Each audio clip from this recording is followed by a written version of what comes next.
Well, Impact Wrestling just came out of their latest pay per view Turning Point. We're going to talk about the aftermath and also AEW Dark.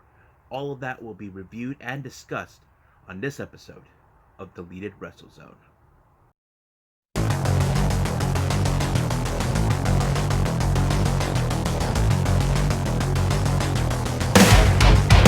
Are you ready?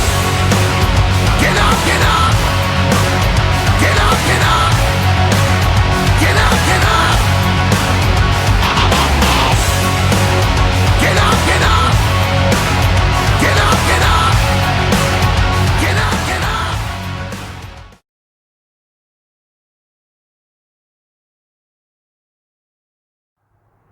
Welcome everyone to Deleted Wrestle Zone, all things that is pro wrestling from AEW, NXT, New Japan Pro Wrestling, Impact Wrestling, the National Wrestling Alliance, many promotions, wrestlers, matches, championships. I'm your host, J-Rod here. So as you know now, I'm talking about Impact Wrestling and AEW Dark. So let's jump in with AEW Dark first. They had an interesting stack match. First match is a six-man tag team match with Bishop King, Joey O'Reilly, and Sean Maluda facing off against the Gun Club. Now, here's the interesting part. As you know, we've been seeing the Gun Club consistent of both Billy Gunn and his son Austin. Well, it just turns out we get the debut of Colton Gunn, Billy's other son. So this is a unique thing to see, seeing the other son who's now in wrestling. We have seen Colton many times over, either on the wrestling entrance with both Austin and Billy, or we've seen him in the ringside with them, cheering on as always. But I have to say, since I've been watching Austin mostly, but I'm not yet sold on Colton. But the match was okay. I'm not gonna say it was good or great, but it was okay because it did showcase who Colton Gunn is. We're getting to know who he is because he is the wrestler we haven't seen in the family yet. But it's great to see that he's in it. But however, it did end it the way I thought it would. The Gun Club took the victory thanks to Austin Gunn. So it's a great dynamic to see all members of the Gunn family involved. But what happened next after the match when the Gun Club left, they get a little surprise visit. The opposing team get a little surprise visit by none other than Lance Archer and, of course, Jake the Snake Roberts. So basically, you know how Archer likes to destroy people, and Roberts with his little words of wisdom, that sort of thing. So that kind of is already out in the air with him. So that's how he was throwing out an interesting promo, but yeah. Next match, we have Travis Titan versus Absolute Ricky Starks. So if you must know, it's Ricky Starks who won this one with the Rochambeau. And of course, we see him throughout the entire match, entire event, as commentating with Taz and Excalibur. So that's pretty much interesting. Then we have the interesting match. We have Joey Janela along with Sonny Kiss versus Marco Stunt and his Jurassic Express members being by his side, Luchasaurus and Jungle Boy. Now, this is a really interesting match because these guys known each other in the independent scenes. I know that Marco Stunt has known Joey too, so they're basically in the same kind of friendship zone. They've known each other. But it was a good match, but of course, it ended with Marco Stunt losing the match and Joey Janela win, but of course, Joey was checking up on him. Now, there's this afterthought that I had. Since these guys known each other, I'm like, between Joey Janela and Sonny Kiss and the Lucha Express, why not form a faction? A much bigger faction. I mean, that's just a thought. But we'll see how that goes. Then we have this interesting segment called the waiting room, where you're like waiting in the room where Dr. Britt Baker is going to wait. So she comes out dissing everyone. She disses Cody about him and the Bucks' new book and all of that. And of course, that's what she does. And here comes the one likely duo that never shuts up. I'm talking about the Hybrid 2, who has been overlooked many times over, dissing as well. But we do know that Jack Evans is booked in the match against Christopher Daniels because the Hybrid 2 has been in fighting mode against both Daniels and Kazarian. So that's pretty much what we've been seeing.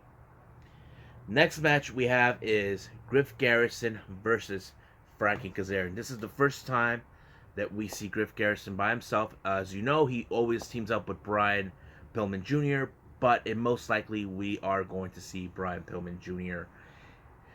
in back with MLW. His contract doesn't expire till start of 2021.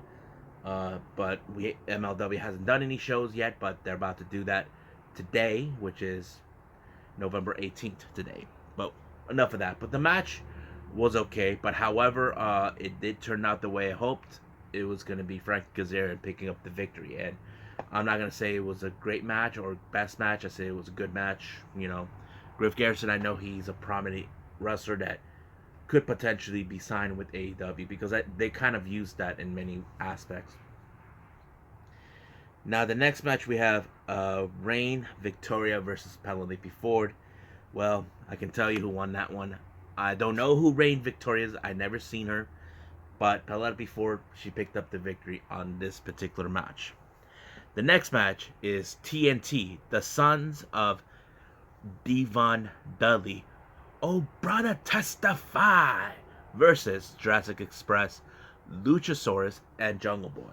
This was a pretty good match. I have to say it was pretty good. I liked it because I always pictured the TNT could be in the same level as Lucha Express.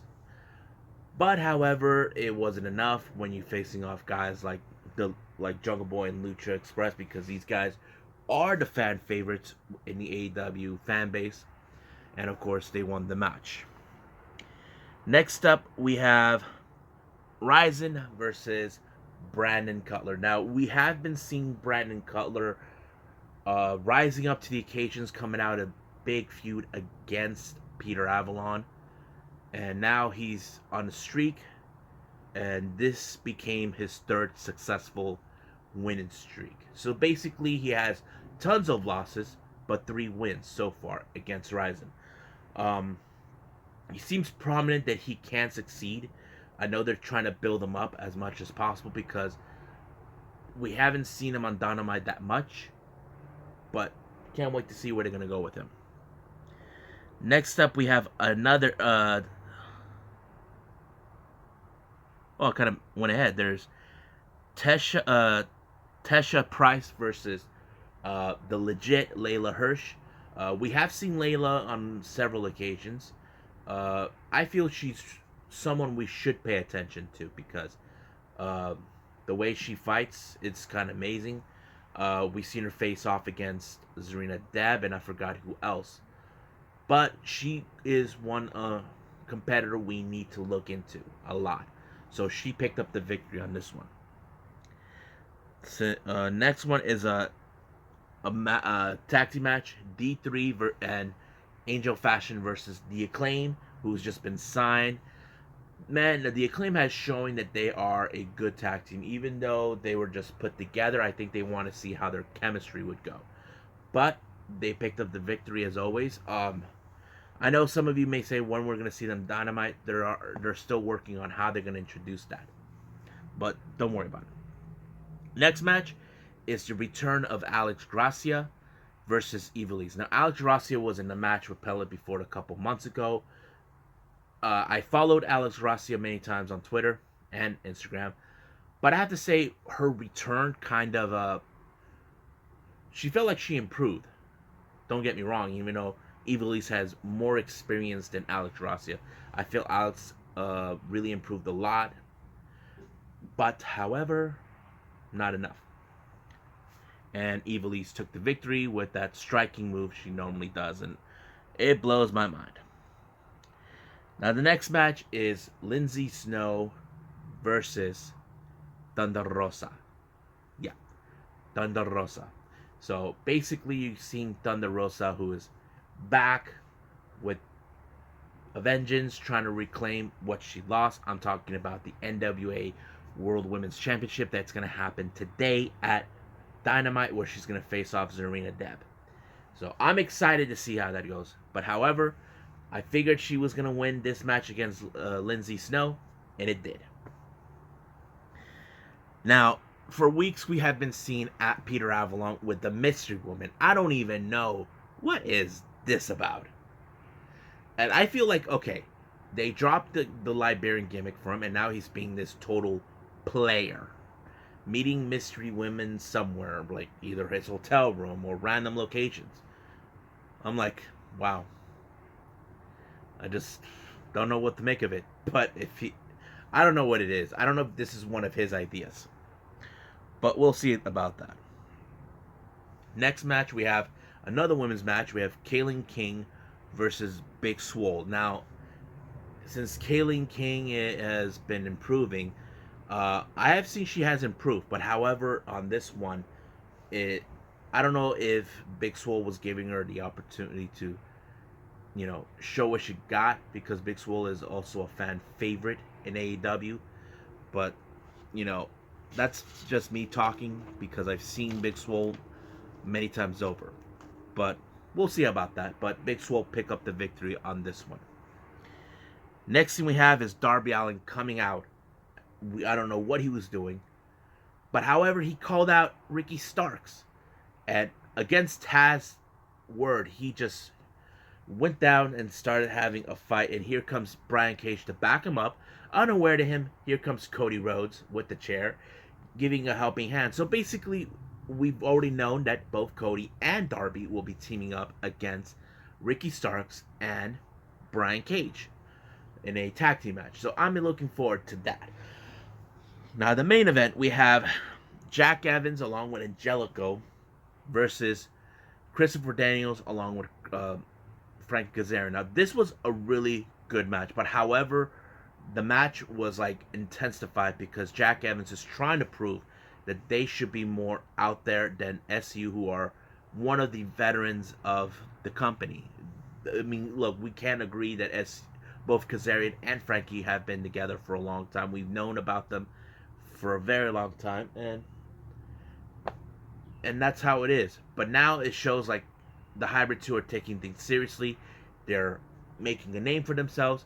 But the match went where Angelico actually interfered, costing Daniels the match, and that kind of went in that direction. So, are we going to see the Hybrid 2 now making a play for the AEW Tag Team Championship? Well, we may never know. We'll see where they're going to go along with this. So, I think that's it for AEW Dark. So, let's jump in with Impact Wrestling.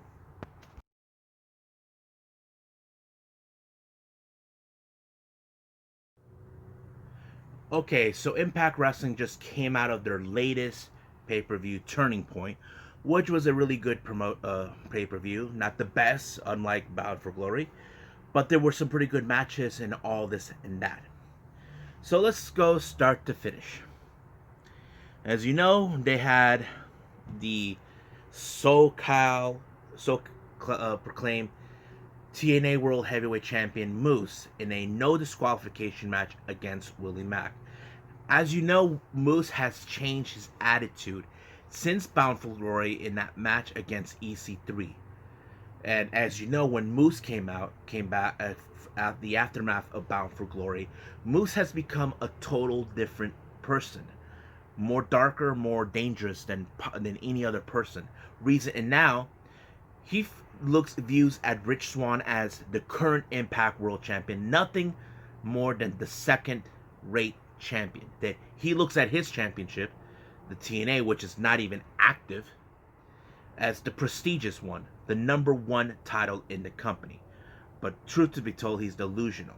But Willie Mack has been defending Rich Swann because they're very close friends. But the match itself, Moose showed more of an aggressive side in this match, no matter what. But the match ended where, okay, Willie Mack is out, but the entire time he sends a message to Rich Swann that this is the pain. He's trying to tell him that his pain will come. So Is he trying to prove that he is the number one champion, even though he claims the TNA World Heavyweight Championship is the prestigious championship in Impact? It doesn't have. It's not even active. Nobody even cares about it in Impact because it's not even title TNA anymore. But he refused to deny that he actually stole it. He said that he won it. So that's how it is. Now, as you know, this week with Impact, it became the final time we get to see the Rascalz. Now, breaking kayfabe here, it's already been told that they were departing. Now, there's still no indications yet where they're gonna go. There has been reports coming in saying that WWE has a good signing for them, but there's still no official word coming from the Rascalz yet. So they had their final time in the treehouse talking about their great moments, how Wentz went on a date with Gail Kim to a Jonas Brothers concert, and he said he doesn't remember it. I'm like, and all this and that, and then Moose choking Trey Miguel, all of that. But the more they were trying to talk about their memories in the treehouse, lights turned off. They're like, "Oh, bro, I think we forgot to pay the bill."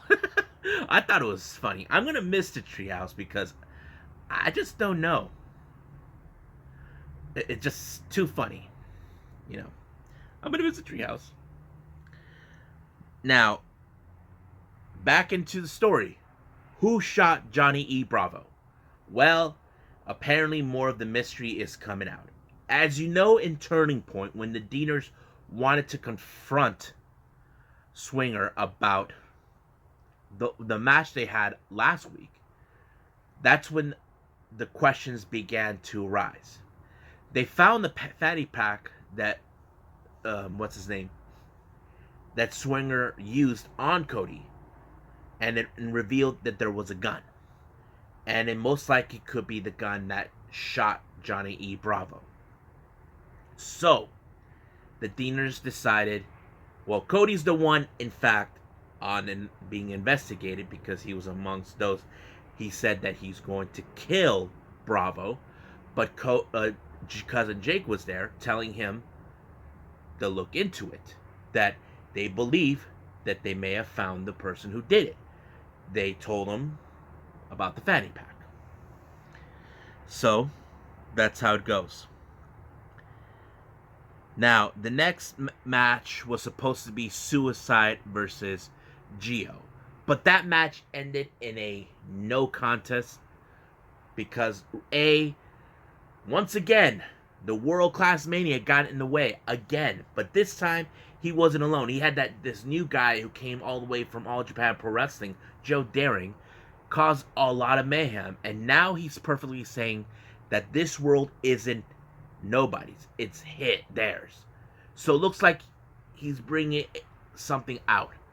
So it's still unclear what his purpose being there. That is still unclear. So all of that. Now, since Turning Point ended, we did crown a brand new Knockouts champion, and that is the virtuosa Deonna Purrazzo. Now, she's happy she won, and she's excited that she could potentially be double champion along with Kimberly, who could have a championship of her own. But however, she thought in her mind this feud with Su Yung is over. Little did she know, it wasn't. It looks like Su Yung is not done with her, saying that she's coming for her. So basically, this is far from over between both Deonna Purrazzo and Su Yung. So, I don't know.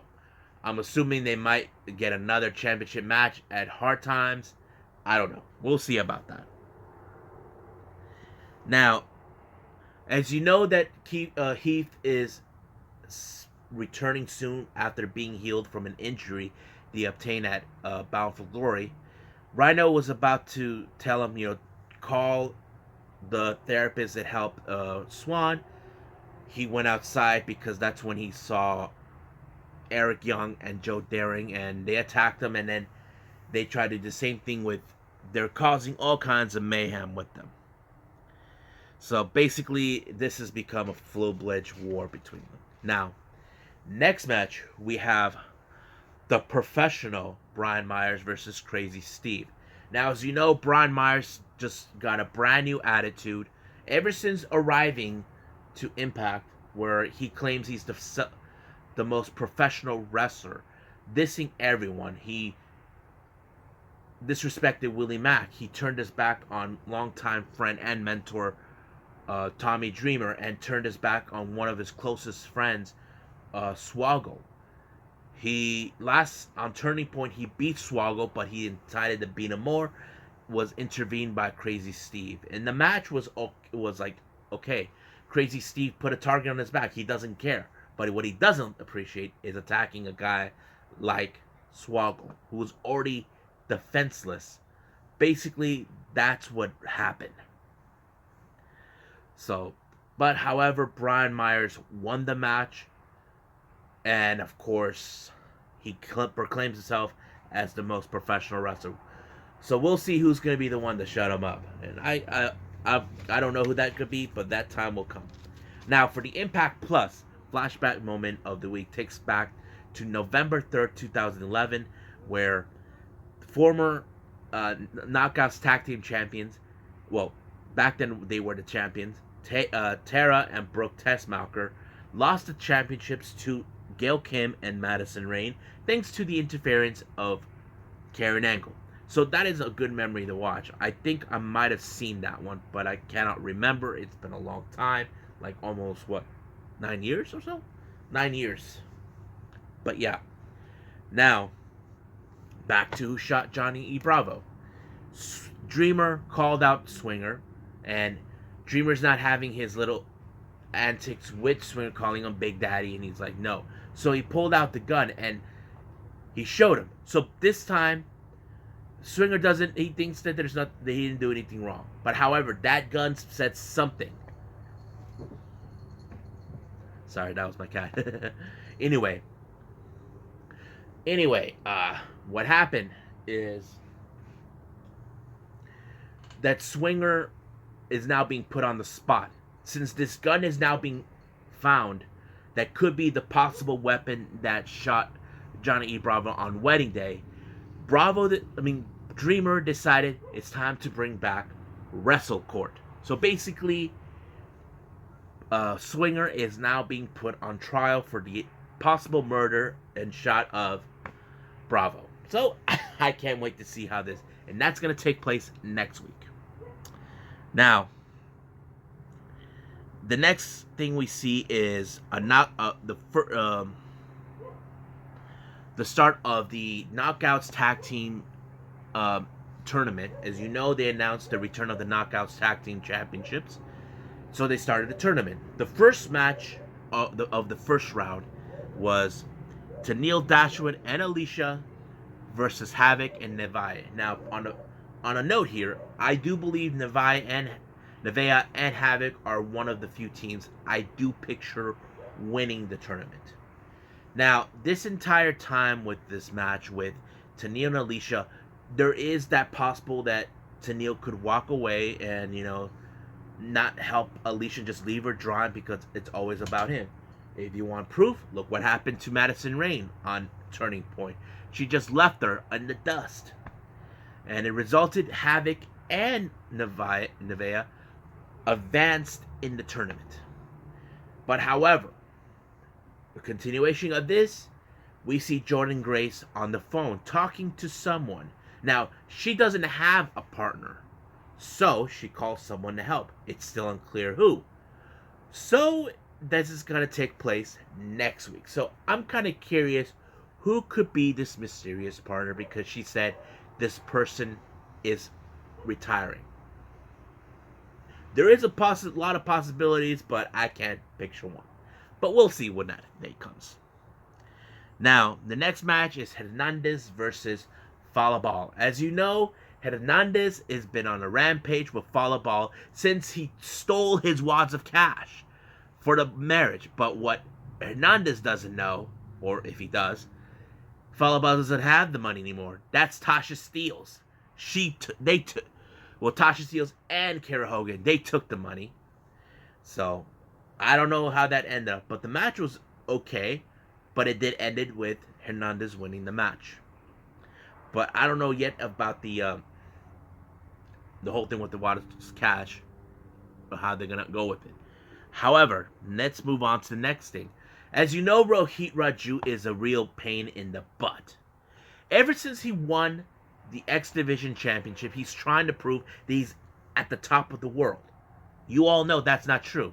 He cheated his way through by using Chris Bay, cheating his way to ensure he maintains the championship, all of that. And of course, gloating the fact he doesn't have to deal with TJP. And the more hearing all of this right in front of him, even though he's annoyed, he's unnerved by his stupidness, he's like hitting the wall and all that. However, when he left, he was talking to TJP, telling him that he was rooting for him, but he said there's always a way. If Dusty was here, he always finds a way, even if your name says you cannot compete. So he was referring to an old method that Dusty Rhodes did. If you guys follow history, Dusty Rhodes competed for a championship known as the Midnight Rider. So the idea is this for him. Is he planning this idea into TJP's head? Because if you guys know this, TJP did have a mass moniker. One time as Suicide, another time as Manic. Could this be a way of trying to do something about it? So we'll see how that goes. I'm kind of curious about that, I'm very curious with that. Now, back with D'Amore. He's talking with the Good Brothers. Here comes Ethan Page. Upset over the loss, he's demanding a shot of the title. So, however, he did stated that he could do that. They'll put it up to the challenge against the Phenomenal One. If he wins, he could get a shot. But, however, Phenomenal One? It's impossible. We know where he is. Or are they trying to bring a spoof from the Taco Shop of Mania? I'm not sure. But it's going to happen next week. I'm kind of curious to see this. Now, let's jump into the main event, but the final match of the Rascalz. It's very emotional, very interesting. I loved it. It was a great way to end their time with Impact with a bang.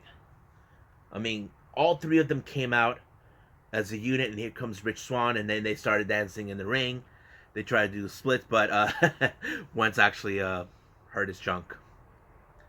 But man, that match was amazing. I loved it. I enjoyed it. And once the match was over, resulting of Trey, Miguel, and Rich Swann winning, it went so emotional. It's like, it's over. It's the end of an era.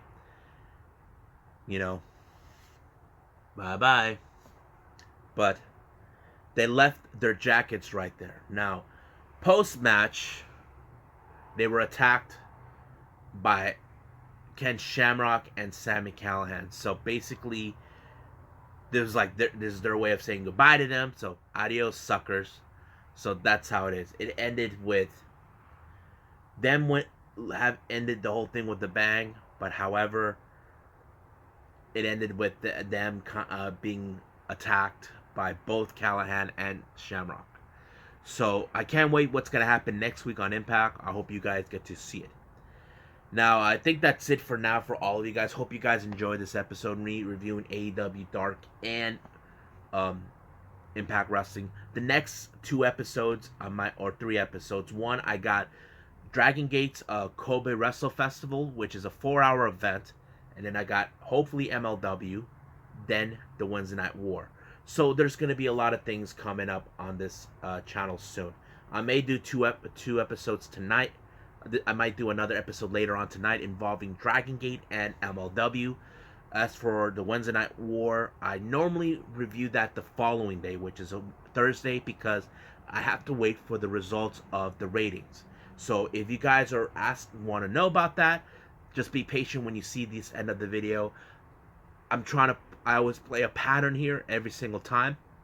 Now, if I have the opportunity to do all of it, then I can't. But I want to do this now. So I think that's it for now. I hope you guys enjoy this episode. Leave a comment if you like about what I talk about. Um, so I must bid all of you guys adieu. So goodbye. Mwah. And have a nice day.